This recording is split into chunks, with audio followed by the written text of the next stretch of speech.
Thank you everyone for joining us in Marion Public Library for the next Books in Focus. We'll be talking about items coming out in May. Amateur hour, I didn't hit the clicker. Thank you, my lovely. So first we'd like to talk about some instant bestsellers, some authors and titles with recognition that we know you've probably already heard about and are looking forward to. This is your reminder to get on hold for them. Hidden Nature, the newest from Nora Roberts, focuses on Natural Resources Officer Sloan, who stops in a convenience store, interrupts a robbery, and gets shot. Sloan moves home for some R&R, and everything's going great with her parents until a local woman vanishes from the grocery store. Sloan sees similarities in another local cold case and steps up to help solve the case.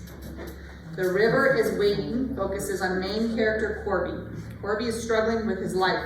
He's a new father, he's lost his job, he's got a secret addiction, and soon he ends up in prison. Corby is not handling prison well, as most people wouldn't imagine, but small acts of kindness, the prison librarian, and unlikely friendships are beginning to foster hope for his future. Never Flinch is the newest in the Holly Genby series by Stephen King. Holly series by Stephen King. Intertwined storylines with a killer seeking revenge, a vigilante targeting the celebrity speaker, and Holly with an all-new cast of characters. Thrilling, fun, and engrossing. The newest from Dean Koontz focuses on 4 outcast friends who grew up in a small town, Maple Grove. They've grown up and most of them have left. Ernie stayed behind. So Ernie falls on a dark hour and needs his 3 friends to return home 2 decades later to help him out. The friends return, but things are not as they remembered, and helping Ernie begins to look like an impossible task. My Friends is the newest from Bachman, which also focuses on 4 teenagers, now grown up. This one promises to be more funny, lighthearted, and moving. The story behind a famous painting with shadows of teenagers at the end of a dock. Bachman fans will not be disappointed. Perhaps you've heard of Frida McFadden. She's the hot new thing right now. She's got a new title, The Tenant. We're going to meet Blake Porter, who's having a great year until he abruptly loses his job. He lives in a large house. He takes on a renter in one room. Whitney seems great on paper. She's charming, she's nice, she's down to earth, she's easygoing, she smells great. Who wouldn't want that for their tenant? Before long, things start to go bump in the night. There's a new smell, the neighbors are acting differently, and Blake cannot figure out what's going on. Anthony Horowitz has a final piece in his Marble Hall Murders. Detective Atticus and editor Susan are back. Susan has started her life over in London, and the continuation novel has a new writer, Elliot. Elliot is the grandson to a legendary children's book author Elliot has long suspected was murdered by poison. Susan is enjoying reviewing the manuscript until the parallels between the book and the writer Elliot's life start to have a sinister twist to them that seems all too real. And last but not least, look for One Golden Summer. This is about Alice and her grandmother having a great summer at a lake, and they didn't go back ever and ever again. They just had this wonderful grandmother teenage moment. She made new friends. It was wonderful. They took the picture. And years later, Alice has grown up. She's a photographer, successful. Grandmother breaks her hips, and the 2 ladies decide to make one more summer of it so that Alice can help her grandmother rest and recuperate. And it starts a brand new, exciting chapter in Alice's life as well. Some nonfiction to look forward to.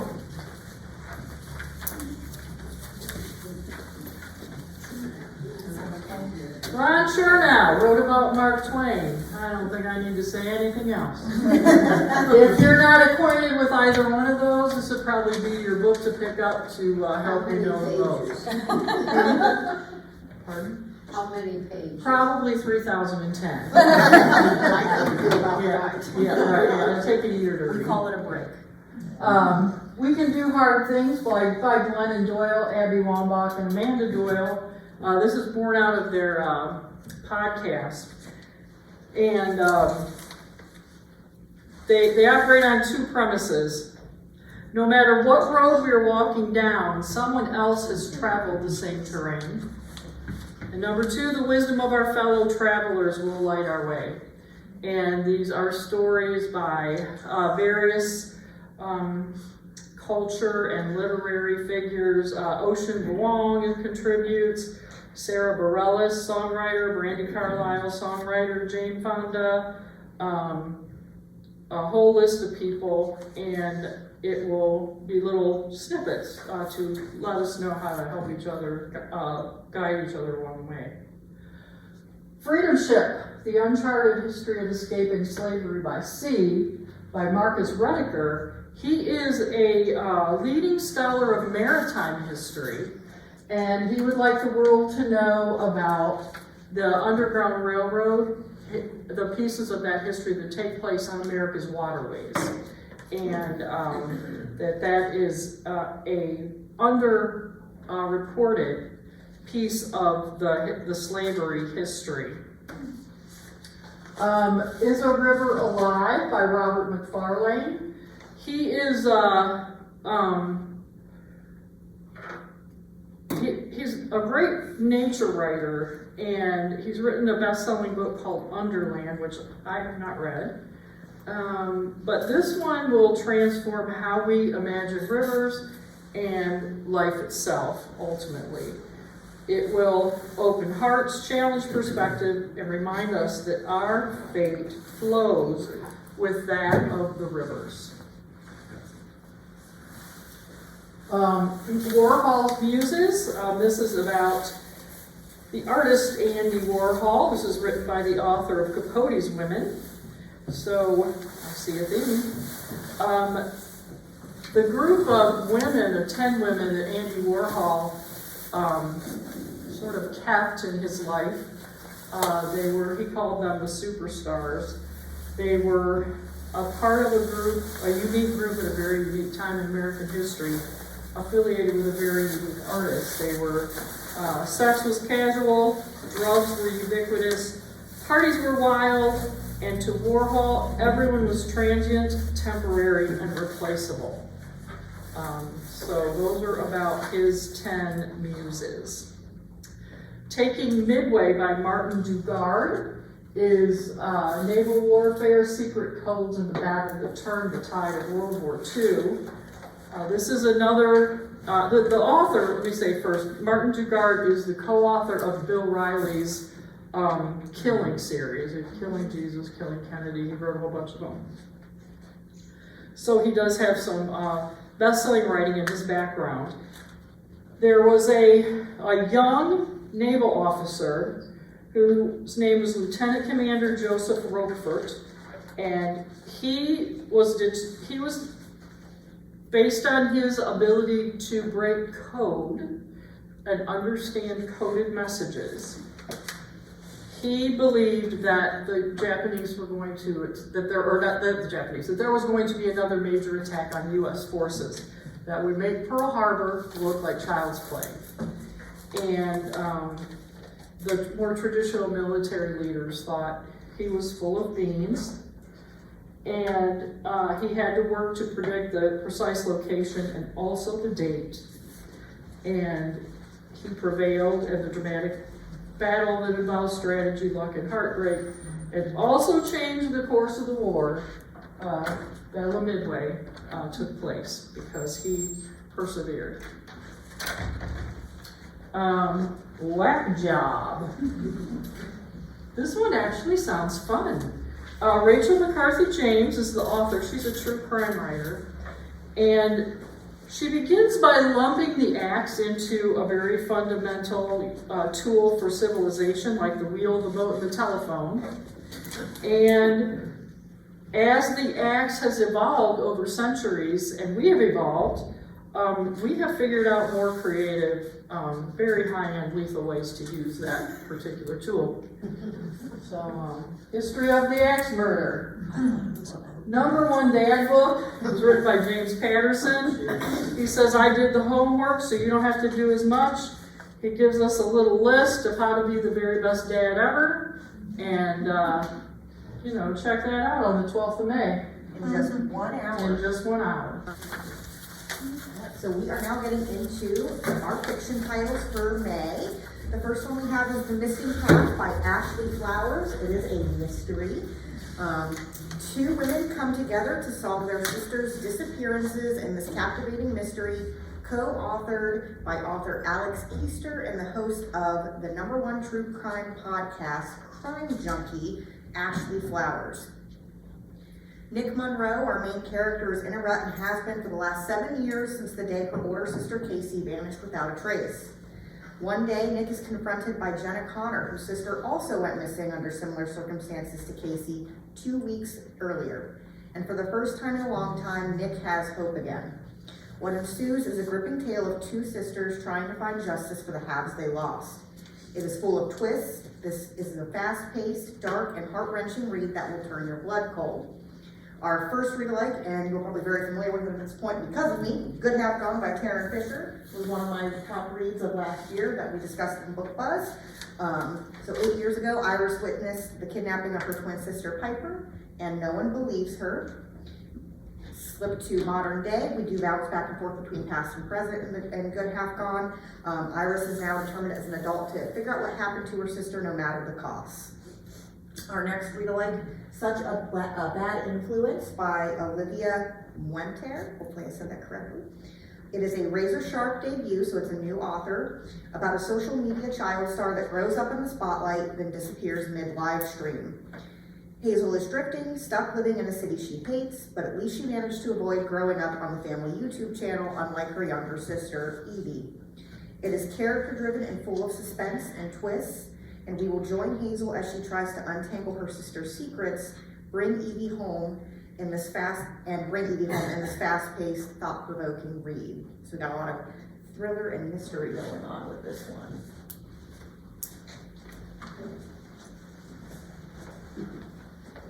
The newest from Kevin Wilson, Run for the Hills, focuses on an unexpected road trip across America. Madeline's dad left 20 years ago. It's just been Madeline and her mom on a farm in Tennessee. Life's quiet, okay, maybe a little bit lonely, but she's mostly okay. One day, a PT Cruiser shows up to their farm, and the driver believes he is Madeline's half-brother, who has similarly been left by their dad. He shares that he has hired a detective, and they are not the only kids left by their father. And he has info on their father's whereabouts, and that Madeline should join him for the road trip to track down their siblings and their father. This journey promises wit, hijinks, heart, and a unique sibling story. While you're waiting for that one to come out, check out the book swap. Main character Erin is reeling from a recent tragedy, and she's cleaning house for a fresh start. She accidentally donates her favorite book, a heavily noted copy of To Kill a Mockingbird. Weeks later, she finds her copy in the book sale, but it has new notes in it. A life-changing conversation written in the margins of a beloved book begins a friendship and so much more. Also check out Swamplandia. The big tree alligator wrestling dynasty known as Swamplandia is in trouble. Because their more sophisticated competitor next door, the World of Darkness, is taking all their business. Ava's mother has passed, so now Ava has been left to manage 70 alligators and take care of the family business to save her family. Also an unusual family story with heart and hijinks. And alligators.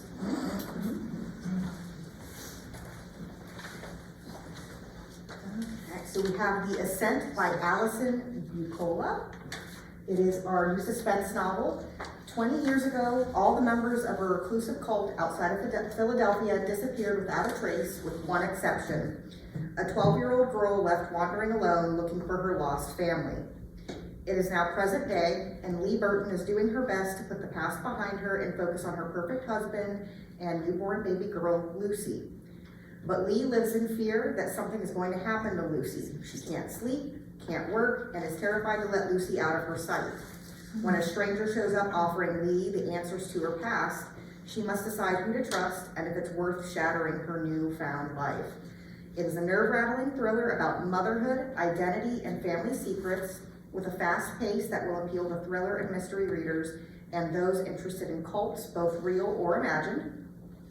A little side note, I really like how similar the color scheme and the motif of the hands are on The Ascent, and then their next read-alike, The Last Housewife by Ashley Winstead.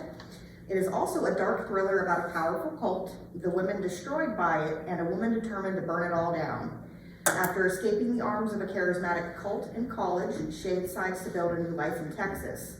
However, when her friend Laurel, the only other survivor from the cult, dies, Shay enlists the help of her favorite true crime podcaster, and they are thrown into a dark world of secrets and misogyny.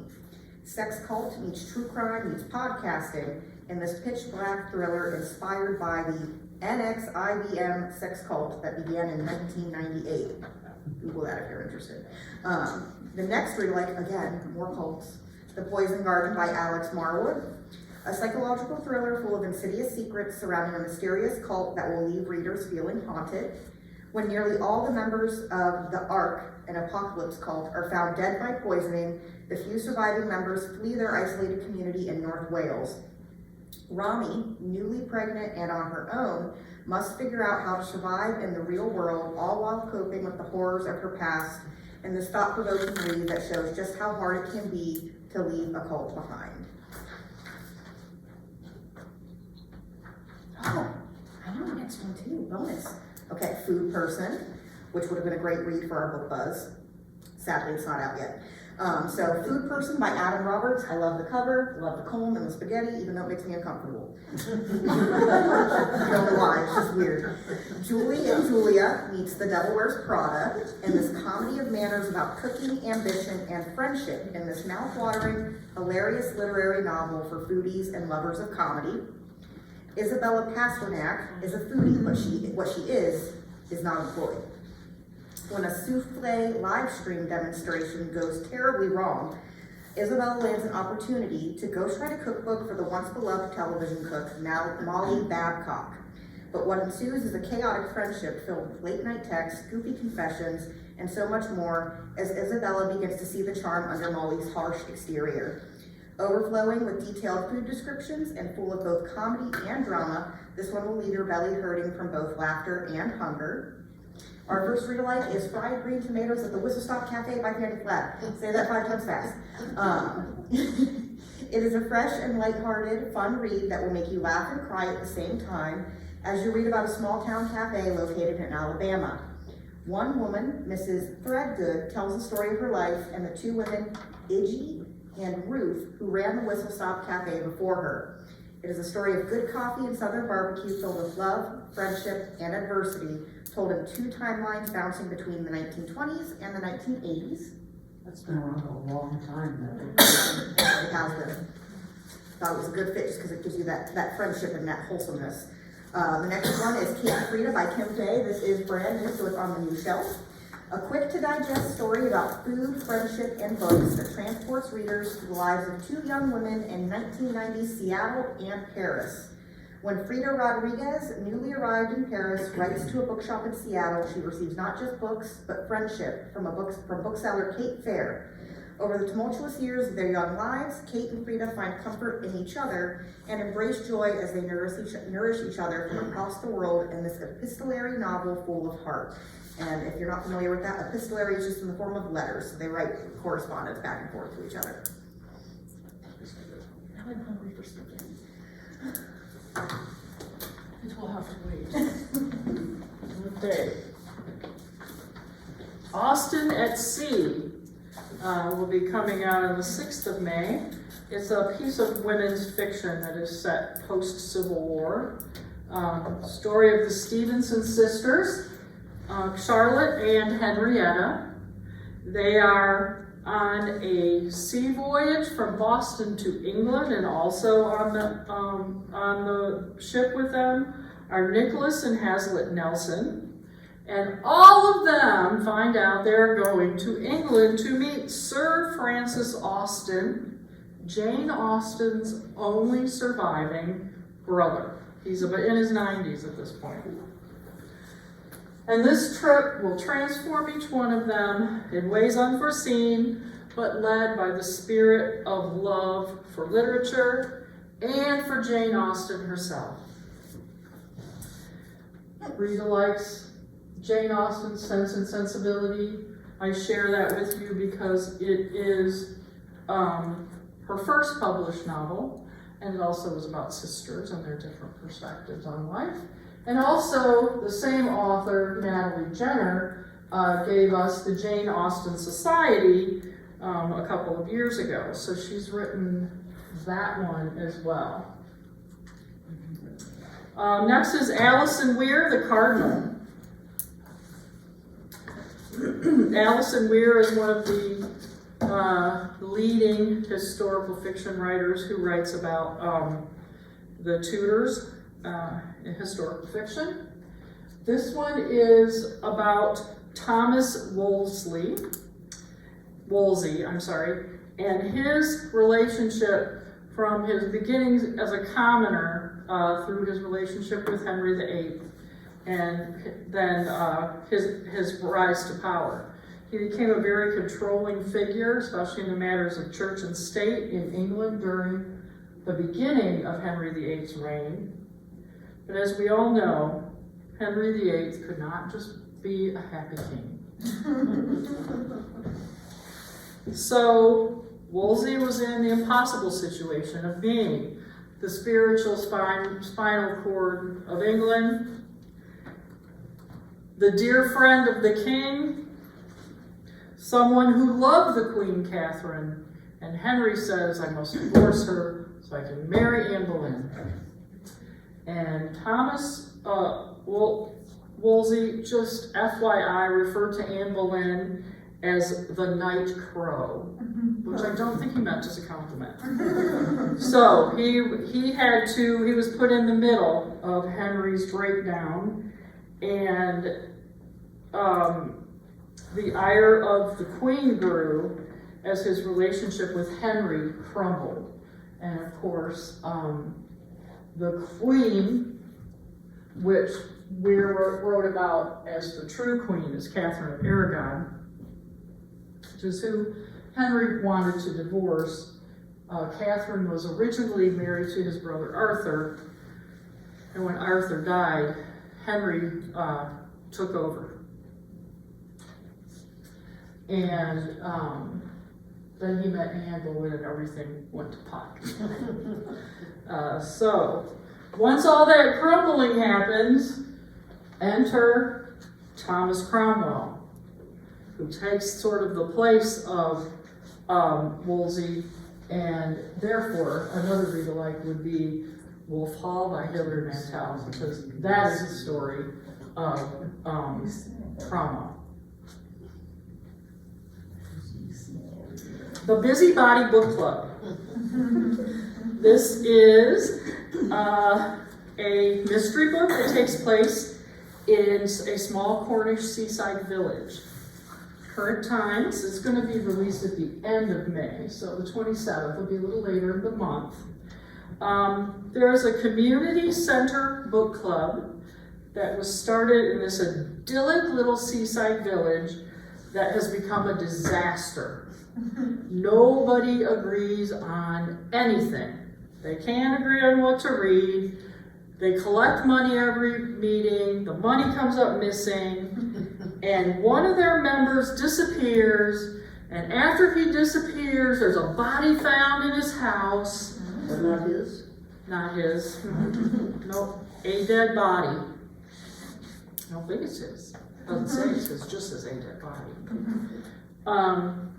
And each of those book club members has their own idea about what's going on and how to solve the crime.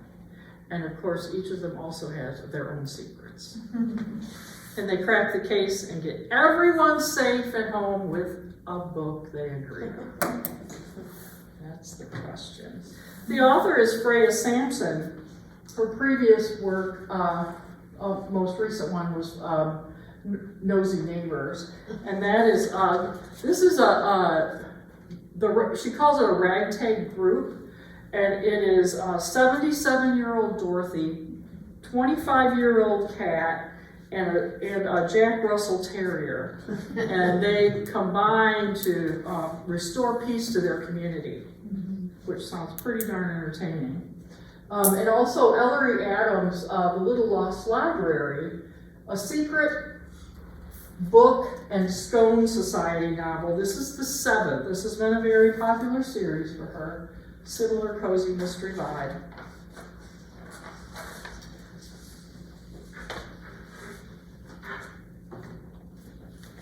You beat Ocean Vuong. How'd that happen? So she got first. Oh, If I'm just that fast. You She barged in there. Okay. Russ was busy working. I know, right? So we have The Emperor of Gladness by Ocean Vuong. It is our literary pick. It's gonna be emotional, these next 3 books that we talk about. A big-hearted literary novel about friendship, chosen family, and survival set in central Connecticut where the author himself grew up. One summer night, 19-year-old Hai is on the edge of a bridge, ready to jump when the voice of an elderly widow brings him back from the brink. Over the next year, Hai becomes caretaker to Gretsina as her dementia progresses, in which the pair develops a strong bond built on empathy, heartbreak, and struggle. It explores cycles of history, memory, and time. This is an epic of loneliness and love, loss and hope, a story of second chances, told in Vuong's signature voice with his ability to write with grit, grace, and tenderness. Our first read-alike is another one of his, On Earth We're Briefly Gorgeous. If a unique and literary writing style is what you like best, then this previous work will appeal to you. Written in epistolary form, this is a letter from a son to his mother, and his mother cannot read. It is a brutal and emotional exploration of race, class, and masculinity with themes of addiction, violence, and trauma. Written with, again, the author's signature tenderness and grace. It's a story of healing, survival, and joy. You might also like, I want to say it's Han Kang, and he does have a new one on the new shelf as well.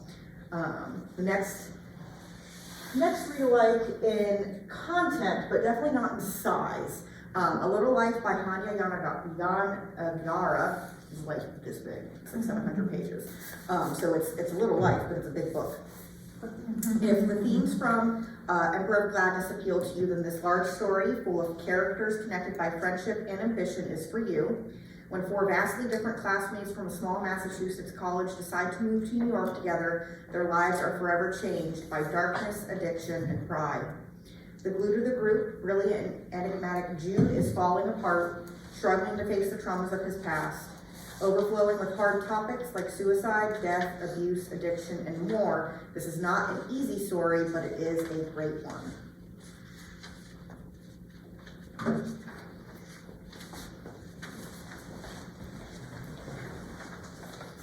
The Dark Maestro. Is that how I say that? Maestro? Maestro. Okay, I just second guessed myself immediately. Thank you. Is the newest standalone by Brandon Slocum. Main character Curtis is a classical music prodigy. He's been performing since he was 5. He has phenomenal talent. He's been invited to do a solo with the New York Philharmonic. Despite Curtis's successes, his father Zippy is still only aspiring to be a mid-level drug dealer. Zippy gets in trouble with the local kingpin, and the family is forced into witness protection, which is ending Curtis's career. The family needs to change things so that Curtis can pursue his passion and his dream again. A page-turner about sacrifice and loyalty. Also reads like Dodgers, the story of a young LA gang member named East, who is sent by his uncle with some other teens to find a witness who is hiding in Wisconsin. East and his cohorts have a wild journey and grapple with who they want to be when they grow up. Also made me think of Blacktop Wasteland, where Beauregard, our main character, wants to be done with his past, which was a life in crime. But one last job drags him back in because he's hoping for a really big payout. Mm-hmm.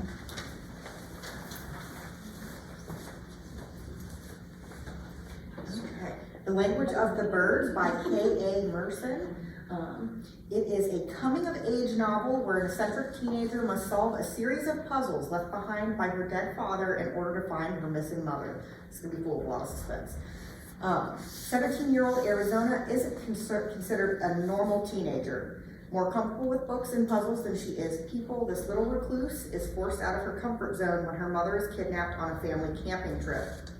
Containing engaging and well-developed characters, this is a plot-oriented story that will take you on an across-the-continent journey as Arizona uncovers family secrets, makes some new friends, and discovers herself along the way.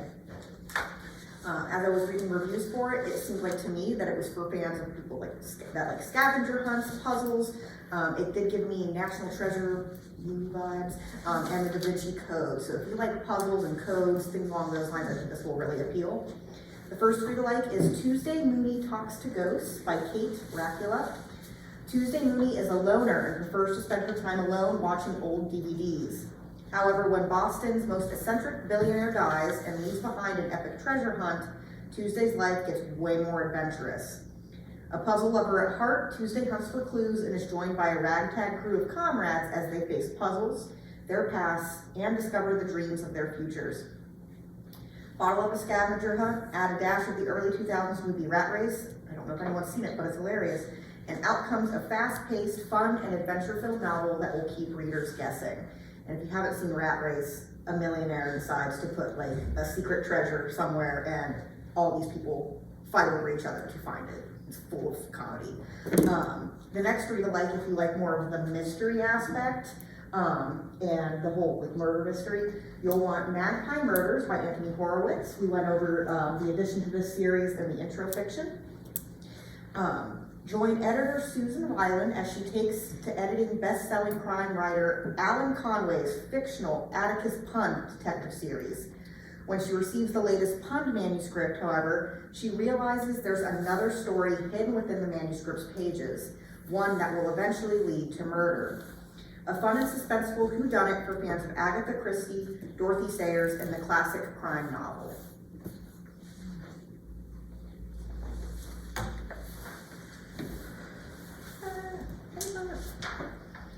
Beaver Beach takes place on a rainy afternoon in Florida. Dale picks up a hitchhiker. The hitchhiker says he wants to go to the interstate, and Dale agrees, but Dale has an errand to run first. Unfortunately for the hitchhiker, Dale is the only hate monger ever to be kicked out of the Proud Boys for being too dumb and incompetent. And the two take off on a road trip filled with Hayson-style hijinks. Hayson creates some wild characters, and this is described as his most entertaining novel to date. From hooker-loving billionaires to white power idiots to fake congressmen and shallow, corrupt philanthropists, what better backdrop than Florida? Reads like Tim Dorsey's fun-loving mystery series following Surge Storms. In this one, he's back for a new zany Florida caper. Lockdown has Surge ready to get out of Florida and do some new things. He's made friends and plans for road trips also. What are the chances? Meanwhile, a CIA revenge operation in Honduras goes terribly wrong, and the only witness takes off out of there in a hurry, and the witness ends up in Florida, and he crosses paths with Surge and the road trip gang, and then the real party gets started from there. Also reminded me of Make Russia Great Again, which is a funny and whip-smart memoir written about Donald Trump's 7th Chief of Staff, Herb Nutterman. Herb takes on much more than anticipated when he's deflecting rumors, exchanges with Russia, and running the re-election campaign. This one was written after the first Trump administration. So not recent, but an oldie but a goodie. Changing Directions. This one's the names, and it asks, can a name change reroute your entire life? After a catastrophic storm, Cora and her 9-year-old daughter go to register her son's birth. Her husband, who is a local doctor, respected by the community, but a real jerk, very controlling at home. Her husband has requested their son be named after him. And when Cora and her daughter and her son get to the registrar's office, and the registrar asks what the boy's name is, Cora pauses. From there, the novel splits into 3 and gives us 3 alternative and alternating versions of the next 35 years for Cora and her family, shaped by the answer she gives to the registrar. Early reviews say the names is devastating, heartwarming, and thought-provoking, with themes of family and explorations of what if. Made me think of The Marriage Portrait, a fictional portrait of a young duchess living in the 1550s. She is surprisingly betrothed to a duke who now must navigate court customs, and her rank and nobility and her future hang in the balance. A beautiful and emotional tale of how quickly life can change. Also, Hello Beautiful. This focuses on William, who has a traumatic childhood. He's haunted by something bad that has happened to him and his parents, and he and his parents never really moved past it. So when he becomes a freshman in college, he meets new people. He gets out of his community and he meets the free-spirited, ambitious, lively Julia, who is inseparable from her lively family. And as his world turns from black and white to technicolor, will it continue? Heart-warming, dramatic, well-written novel. Next up, The Boy from the Sea. This takes place in 1970s, small town in Ireland. A baby is found abandoned on the beach community. He's adopted by a local fisherman who names the baby Brandon and takes him home to his family. The abandoned child, Brandon, gives his small community hope. They're all really excited for him and how that they're incorporating him and enjoying him being a small person. However, the fisherman's family is not quite so comfortable with the new addition, especially because Ambrose, the fisherman father, is more comfortable at sea and ends up living his life out at sea and has already made the decision for his family. He needs to figure out how to make things right again. A mesmerizing exploration of family, community, sibling rivalry, and gives a great sense of a small town in Ireland at this time. Made me think of Time of the Child. This one's on the new shelf. A life-affirming novel following a small Irish town during the holiday season. This one set in the 1960s. Dr. Jack and his grown daughter, Ronnie. Ronnie never quite found the right person in life. They have their quiet lives turned upside down one day. Also made me think of Himself, which also takes place in a small coastal Irish town, with a man returning to the small coastal Irish town because he needs to investigate for himself the story of his long-lost mother, and he finds out the village's secrets and lies. I have a question. What's Dublin Woman?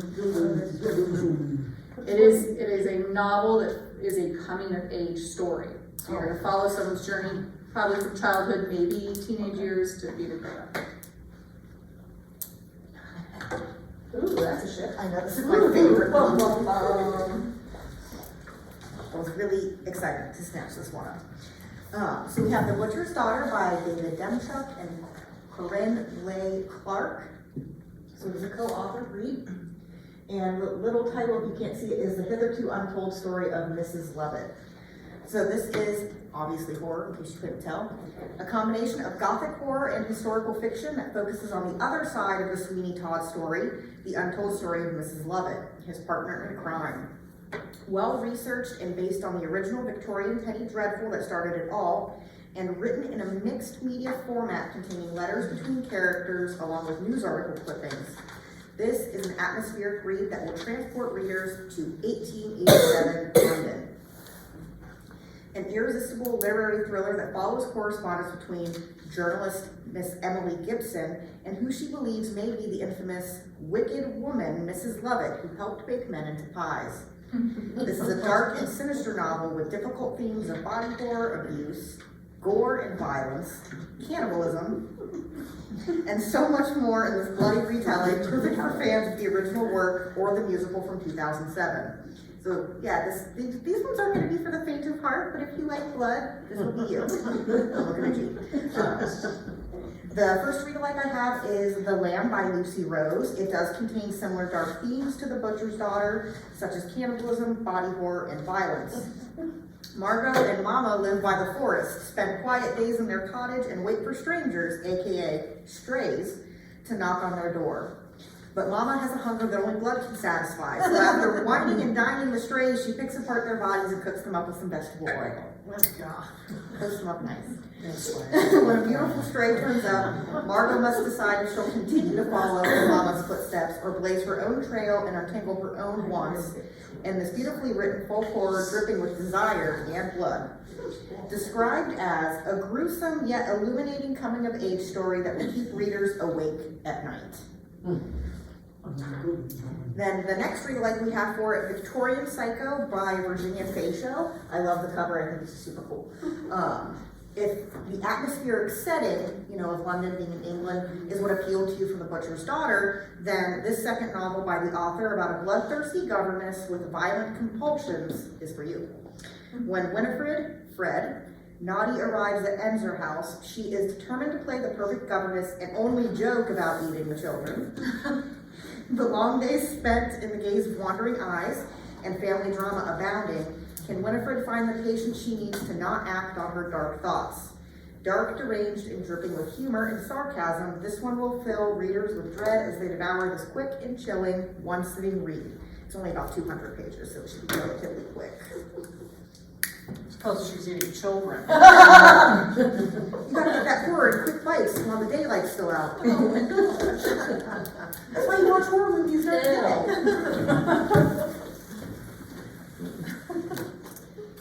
Okay. Back to like This book has been described as a love letter to lake life, so this would be a little different tone. Main characters by Hannah Orenstein. Story of two sisters who meet at their father's Maine cabin after his death. But the twist in this story, even though each of the girls had spent summer months at the cabin during their growing up, they had never met each other. They did not know about the existence of one another. So this is their coming together, meeting each other under these circumstances, and deciding whether they will or can build a family life together as sisters, which is what their dad had hoped for them. Only his original plan was to eventually introduce them. Now, I don't know what he's waiting for. You might have to read the book, but it's a sister story with charm and humor. Meant to Be Mine is another Hannah Orenstein novel. This is a sweeping love story from 2002. And I chose as another read-alike The Identicals by Ellen Hildebrand, and many of her books might also fit into read-alike description for main characters. This one is twin sisters who, even though they know about each other, are trying to bring together their splintered family.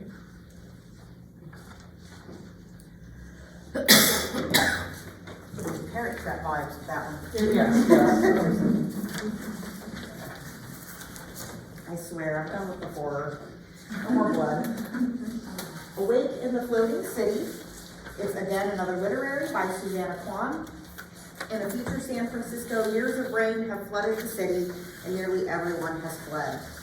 Bo, a struggling artist, is alone, and as one of the last remaining residents in her building, knows she should leave, but when her elderly neighbor asks to hire her as her caregiver, what ensues is an unexpected but beautiful relationship between two women not yet ready to leave their home. With a newfound purpose, both women begin to live again and take on the task of preserving and honoring their disappearing world through art. A novel of loss and hope, of caring and being present, of friendship and memory. This is an emotional read that will have you on the brink of tears. A lot of mine are really sad. Why? All the Water in the World by Irene Cathal. I like that the covers are very similar, and it is again set in a similar flooded future where instead of being set in San Francisco, we are on the rooftop of New York's Museum of Natural History, where a girl, her family, and their researcher friends are staying in the wake of a nearly deserted New York City. Here they preserve as many of the exhibits as they can and try to save the collections of human history and science. When they are forced to flee their sanctuary due to a superstorm, excuse me, each person carries a book that holds records of lost collections so as not to forget their history. Inspired by true stories of curators protecting collections from war, this is a study of the things we save and the things that matter most: love, community, and knowledge in this fast-paced novel of survival and adventure. The budding relationship of the women in Awake in the Floating City also made me think of The 100 Years of Lenny and Margot by Marianne Cronin, because of their strong relationship that they build up, especially with the age difference. If the friendship is what intrigued you, then you will love the extraordinary friendship between Lenny and Margot. Lenny is 17 and living in the terminal ward when she meets fellow patient Margot, an 83-year-old rebel at heart. To celebrate their combined shared century of living, these two women paint their lives and tell their own stories in this emotional and heartwarming read that is so full of life it will leave you in tears at the end.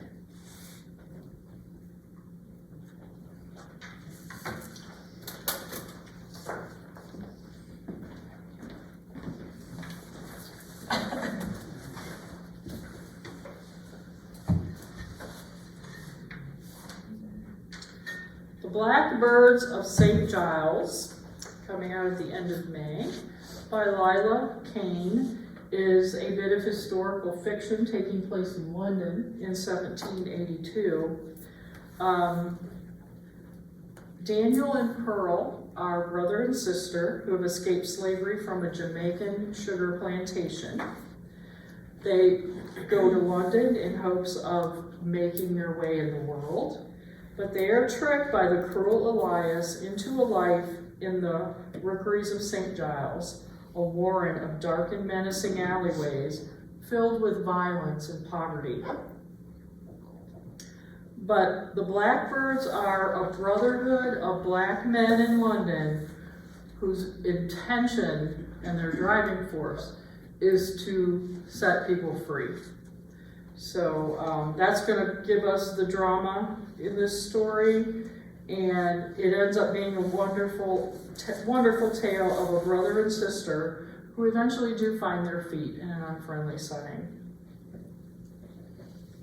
This is a debut novel for Lila Kane, and read-alikes for this story, I dug back in the past a little bit for Carleen Cohen's Through a Glass Darkly, which is a second in a trilogy, the Tamworth saga, that she wrote in the 1980s, but it's about the upper class people in basically that same era.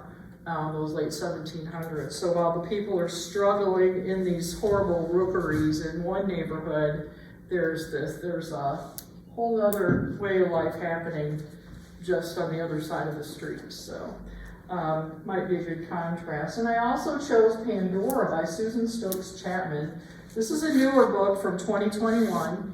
It's a great retelling of the Pandora story and takes place in Georgian London, a little bit dark, a little bit of magical realism, a little bit of myth, very well done story.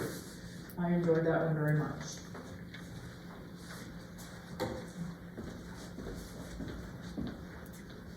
Big Bad Wolf is about an enterprising flock of sheep exploring Europe, and they are fortunate enough to move to a French estate. They soon find their new home is far from idyllic, as the sheep from the previous flock that lived there have been disappearing. The deer in the nearby forests are also dying unnatural deaths. The strange goats from the pasture next door think there's a werewolf on the loose. When a human falls victim, the sheep decide they cannot wait any longer, they need to act, and with the help of the goats, they follow the potential werewolf trail? They're not sure, you know.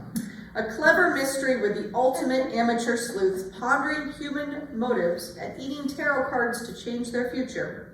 The sheep will be so charming you won't want anything bad to happen to them. Oh, you did. Yes, I did. The author is well known for her Agnes Sharp series, the second one in the series being Agnes Sharp and the Trip of a Lifetime, a fun, sassy octogenarian amateur sleuth series. And this one takes place in the seaside town of Cornwall with a new love affair in the crew and an uninvited boa constrictor. Also made me think of the fun, lighthearted, charming mystery style. What time the Saxton spade doth rust. That's what the fine print says. Former hangman is found dead from a poisoned breakfast, and feisty Flava de Luce and her perpetulant young cousin need to clear the chef's good name. Thank you. Bear with me, these next ones are kind of weird.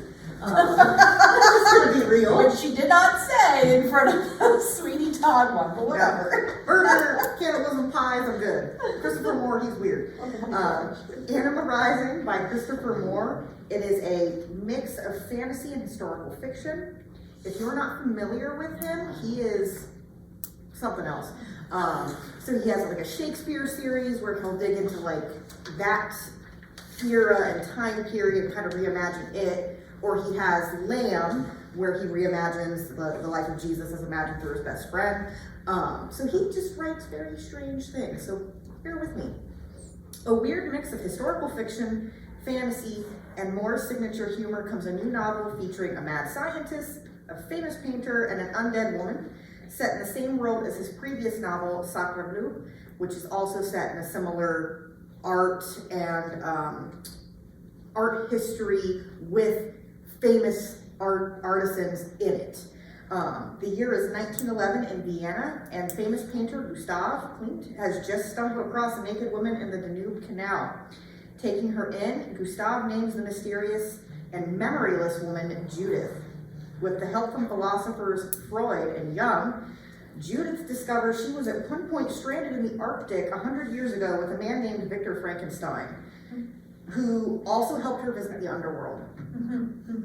Okay, sounds absurd? Well, that's Christopher Moore for you. It is filled with strange and well-developed characters based on real historical people. This novel is a wildly raucous ride that will take you back in time and leave you craving more of his banter and humor and unique sense of storytelling. One of the little notes I saw was that for fans of the movie Poor Things and Poor Things Meets the Bride of Frankenstein, you may also like Tim Dorsey, or I hope I'm saying, is it Carl Hyacin or Carl Payson? Carl Payson. So you might like all of the books on the previous slide for Fever Beach that Nicole went over as well, because they have a similar sense of comedy.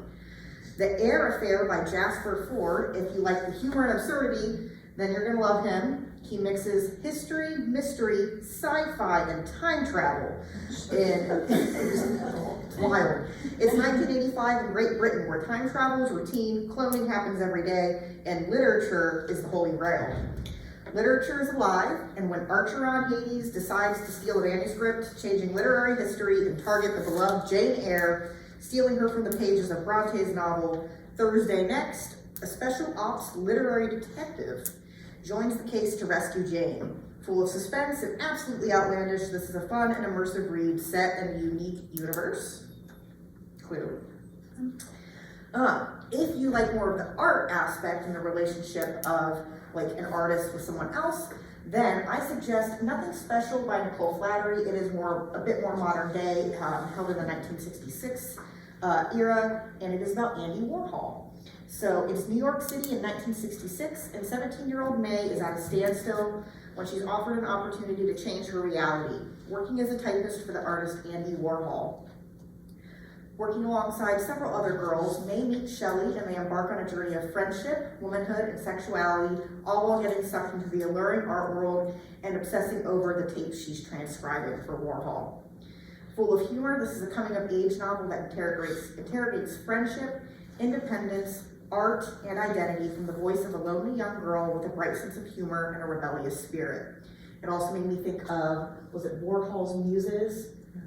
This would probably be, if you like the Warhol's Muses from the intro nonfic, I could see this one being a good read, because it seems like he is drawing on the superstars, or I should say Nicole Flattery is drawing on the history of the superstars for this novel.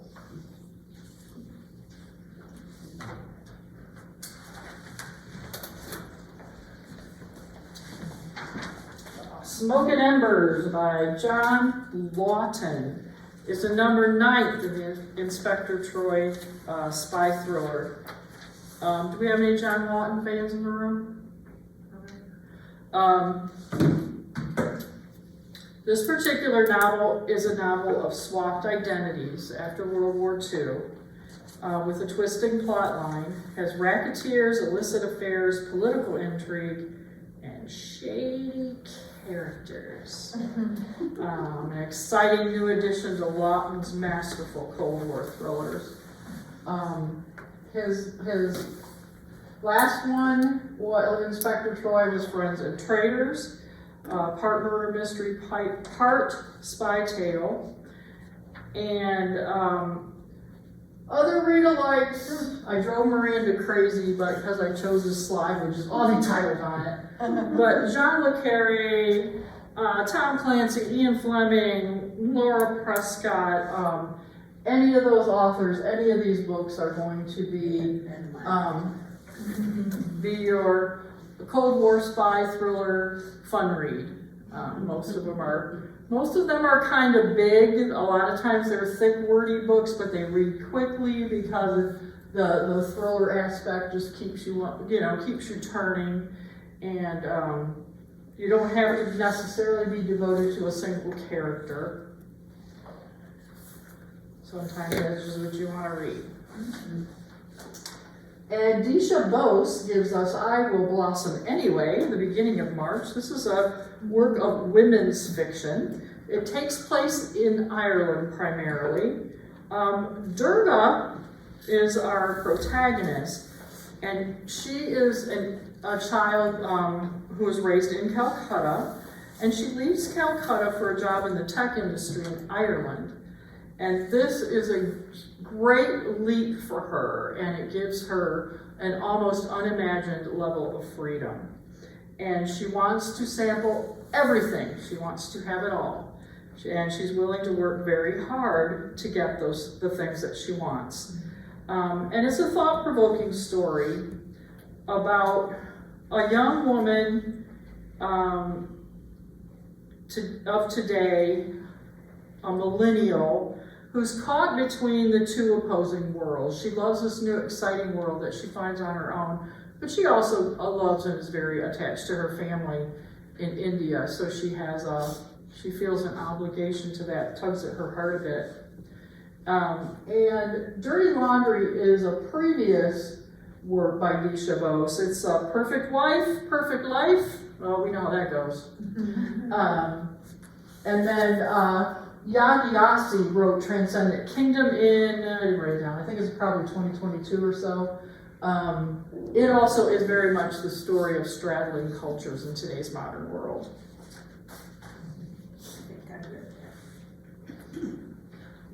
The Red House by Mary Morris. This is similar to a book that Jenny spoke about earlier today. In this one, Viola went missing 30 years ago, and her daughter, when she becomes an adult, decides she's going to go to Italy and figure out the puzzle of her mother's disappearance. There wasn't a lot of explanation available to her growing up. It's going to be a story of crime. There's some World War II secrets that come out, and travel and luck, and how they lead Laura, the daughter, to her mother's dark truth, and helps Laura make much better sense of her own life. And Gateway to the Moon is a previous novel from 2018 by Mary Morris, if you want to get a little taste of her style.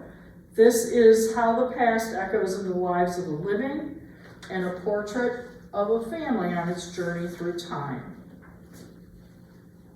Our Missing Hearts is another read-alike for the themes of the Red House from 2022. Our Missing Hearts is about young Birdie. His mother disappeared when he was 9, and he gets a letter several years later that sends him on a quest to find her and find out what happened to her.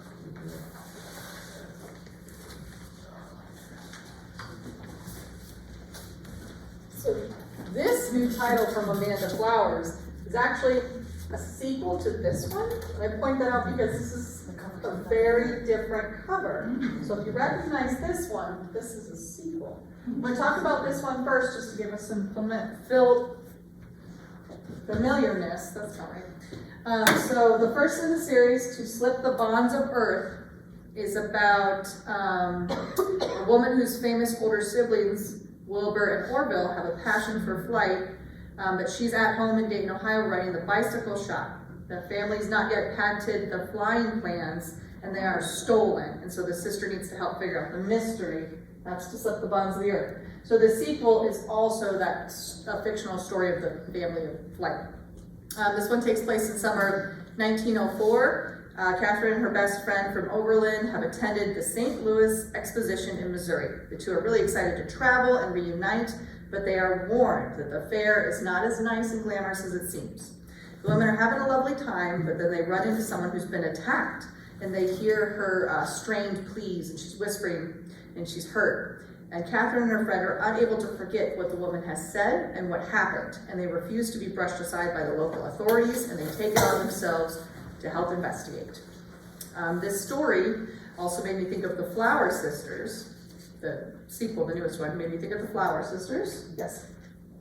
which is inspired by a true story of a tragic event from the author's hometown. A story of twins separated by a large fire and a granddaughter trying to uncover the family secrets 50 years after the fire. Next, we have a charming underwater cozy fantasy focused on two nervous scholars who share letters that bloom into possibly a romantic connection. The main characters are E and Hernery, and they've adopted their love from afar and did not expect it to continue in this mythical underwater city. While exploring the city and acclimating to this new world, they toy with the idea of never returning home. The two lovers are estranged from their siblings, and there's a mystery surrounding the family disappearance, and new information could change everything. Off the new shelf made me think of The Sirens, a story of sisters separated by hundreds of years that captures the power of family and magic of the sea. In 2019, Lucy cannot understand where her sister has gone. In the 1800s, Mary and Eliza's bodies begin to change on a sea journey as they get further and further from home. But if you prefer more of the cozy fantasy series, check out Emily Wilde's Encyclopedia of Fairies as well. This is now a trilogy, I believe. This first one is focuses on a curmudgeonly professor who journeys to a small town to study fairy folklore, discovers dark magic, new friends, and possibly a romance with a rival. Now for some nonfiction, I believe. Okay, Setting a Place for Us by Hawa Hassan. It's a cookbook coming out on May 13th. Inspired by the author's own experience growing up during a time of war in Somalia and being separated from her family for 15 years during childhood. This novel is built on the belief that no matter where we are or what we face, family, food, and love sustain us. This contains a collection of essays that explore the impact of war on a culture's cuisines and 75 different recipes from 8 countries. Hassan's newest cookbook explores indigenous ingredients and the people working hard to preserve their food culture. A quote I found directly from the author is how she describes the book. This book highlights resilience and humanity, reminding us that food is more than what's on the table. It's about connection, survival, and love. The next first read alike is the World Central Kitchen Cookbook. I felt like this gave you the cookbook aspect from multiple different locations. Brought to you by renowned chefs, local cooks, and celebrities working with the beloved nonprofit World Central Kitchen, also known as WCK, comes a captivating collection of stories and recipes from communities impacted by natural disasters and humanitarian crises. Feeding humanity and hope, this is an inspiring and hunger-inducing read, and all the proceeds from the purchase of this cookbook go to support WCK's emergency response efforts. The next read alike, Slow Noodles by Chantha Nguyen, is what I'm going to go with. A haunting and beautiful memoir of loss and hope, food and memory, brought to you by Chantha, a Cambodia refugee who lost everything during Pol Pot's genocide in the 1970s, but is working to reclaim her heritage and the recipes she grew up with. Ranging from her childhood to today, this is a testament to the power of culinary heritage and rebirth of hope for a young woman. We're going around the world here. Next, lighthearted. I like it. I'm so excited. This is the one I really wanted to claim, even more so than the horror. Big Numb Eyes by Nate Bargatze. It's humor and essays. If you've not heard of him, he does have plenty of comedy specials actually on Netflix. One of today's top grossing stand-up comedians brings his unique brand of everyman comedy to the public in this hysterical collection of personal stories, opinions, and confessions. After a childhood accident where Bargatze's, and I quote, brain got like dented or something, he decided he could no longer be the genius he planned and decided, I quote, "It's okay, you're dumb now, all you got is stand up." However, Nate's family disputes this entire story. It is full of heart and wit, with a range of stories from his childhood to his life today with his wife, who's often the subject of his routines. This one is sure to make readers laugh out loud. I really like him because his comedy it's funny and lighthearted and very family oriented, and it's cleaner than a lot of other comedians nowadays. So it's wholesome. It does have, like, you know, more inappropriate moments, but he, for the most part, is very much just a down-to-earth, very funny person with clean comedy. First read-alike, I'd Like to Play Alone, Please, by Tom Segura, another comedian. From massively successful stand-up comedian and podcast co-host of Two Bears, One Cave and Your Mom's House, comes a wild collection of hilarious real-life stories of parenting, youthful mistakes, and so much more that will have him keeling over in laughter.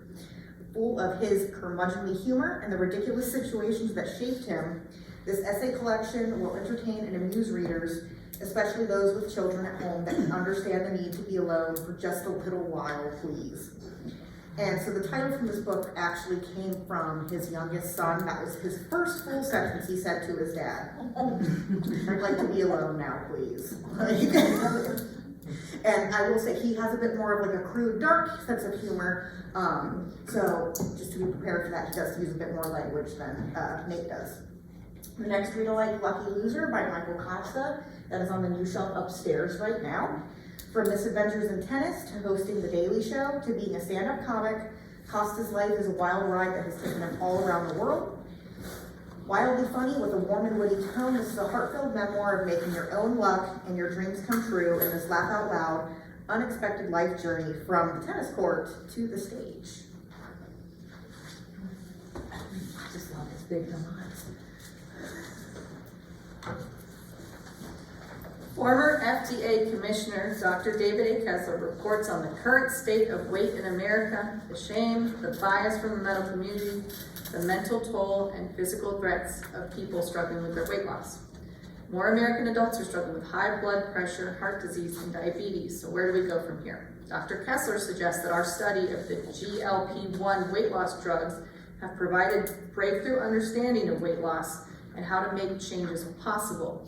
Insights including which parts of the brain are responsible for cravings and how to quit food noise and addressing food addictions. Dr. Kessler seeks to share how to rewire the brain, change relationships with food, and cautions us on weight loss drugs not being a universal solution. For read-alike materials, check out Dr. Kessler's previous nonfiction, explaining why we overeat and suffer with chronic illness, giving concrete solutions for reducing cardiovascular problems, keeping weight off, and exploring the multi-billion-dollar food manufacturers who are just working to increase their profits. Also check out on the shelf Sugarless, which gives us real working solutions to help reduce our sugar intake, as a neuroscientist details the damages that sugar can do to your body. Everybody have another cookie.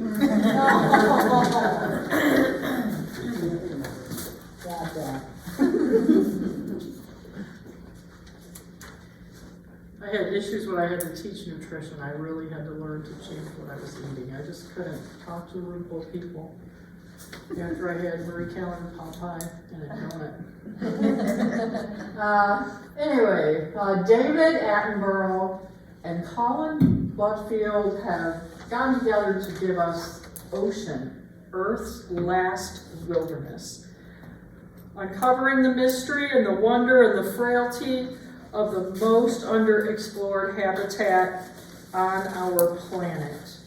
The ocean shapes our land, regulates our climate, and creates the air we breathe. With science and personal stories, the past, present, and potential future of our planet are told in this volume. Read-alikes, sorry, only David Attenborough. I didn't mean to do that, but it ended up that way. The Trials of Life, that is a natural history of animal behavior, which is the third in his Life on Earth series. So he did Life on Earth and then Living Planet and then The Trials of Life. And it seemed to me the greatest follow-up is his own autobiography, A Life on Our Planet. And what he's referring to is his own life, 93 years, and his life of studying science, appreciating the earth, being a citizen of the earth. And it's only available through Libby, but I thought it was worth putting up here. And I do not work for him, but just.